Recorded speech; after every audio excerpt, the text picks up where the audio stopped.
हिंदू पुराण में समय के विशाल चक्रों, युगों के बारे में बताया गया है, जो ब्रह्मांडीय ज्वार की तरह आते जाते रहते हैं। सतयुग पहला और सबसे गौरवशाली युग अद्वितीय पवित्रता और ज्ञान का युग था।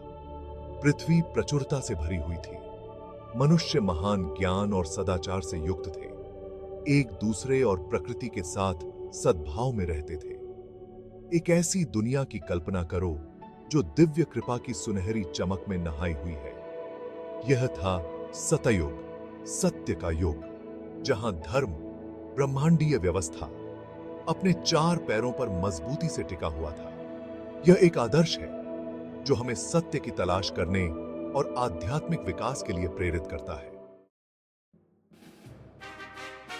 सतयुग के प्रारंभ में दो प्रकाशमान हस्तियां अवतरित होती हैं, स्वयंभुव मनु और ऋषि नारायण। सृजनहार भगवान ब्रह्मा से उत्पन्न स्वयंभुव मनु को मानव जाति के पूर्वज के रूप में याद किया जाता है। एक ऐसे शासक की कल्पना करो जो ज्ञान, न्याय और करुणा का अवतार हो। पालनहार भगवान विष्णु के अवतार ऋषि नारायण इस स्वर्णिम युग में दिव्य उपस्थिति का प्रतिनिधित्व करते हैं। स्वयंभू मनु और ऋषि नारायण लौकिक व्यवस्था और आध्यात्मिक विकास का प्रतिनिधित्व करते हैं। एकदम दो दिशा पे थी। सतयुग में धर्म जीवन जीने का एक तरीका था। यह अदृश्य धागा था जो हर कर्म को उसके परिणाम से जोड़ता था।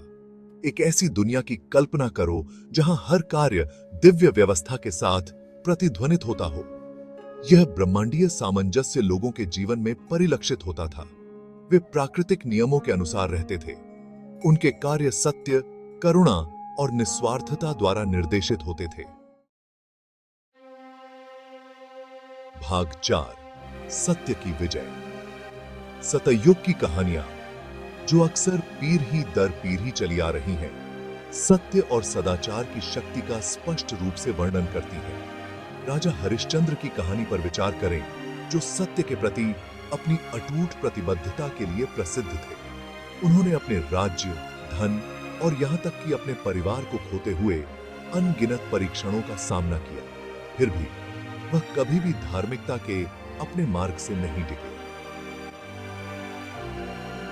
एक और कहानी महर्षि विश्वामित्र की है, जिन्होंने कठोर तपस्या और अटूट एकाग्रता के माध्यम से दिव्य शक्तियां प्राप्त की। ये कहानियां हालांकि पौराणिक कथाओं में डूबी हुई हैं, आज हमारे लिए गहन सबक लेकर आई हैं।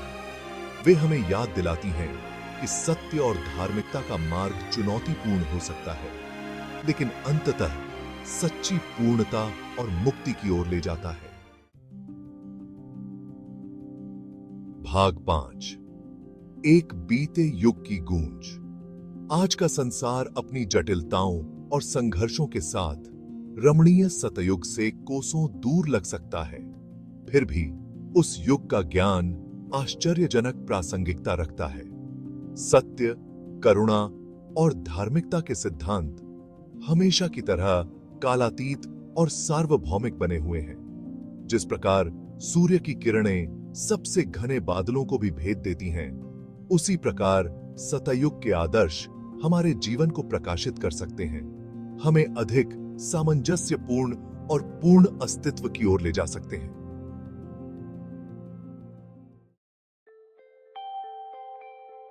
भाग 6, एक अमर विरासत। सतयुग की विरासत कोई दूर की कल्पना नहीं, बल्कि एक जीवंत वास्तविकता है। यह हम में से प्रत्येक के भीतर अच्छाई, सत्य और आध्यात्मिक विकास के लिए हमारी अंतर्निहित क्षमता में निवास करती है।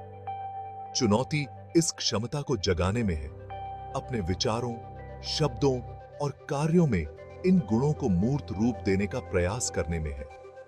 सतयुग के कालातीत ज्ञान को अपनाकर हम एक अधिक सामंजस्यपूर्ण और ज्ञानोदय से परिपूर्ण दुनिया के निर्माण में योगदान दे सकते हैं। एक ऐसी दुनिया जो उस स्वर्णिम युग की गूंज के साथ प्रतिध्वनित होती है।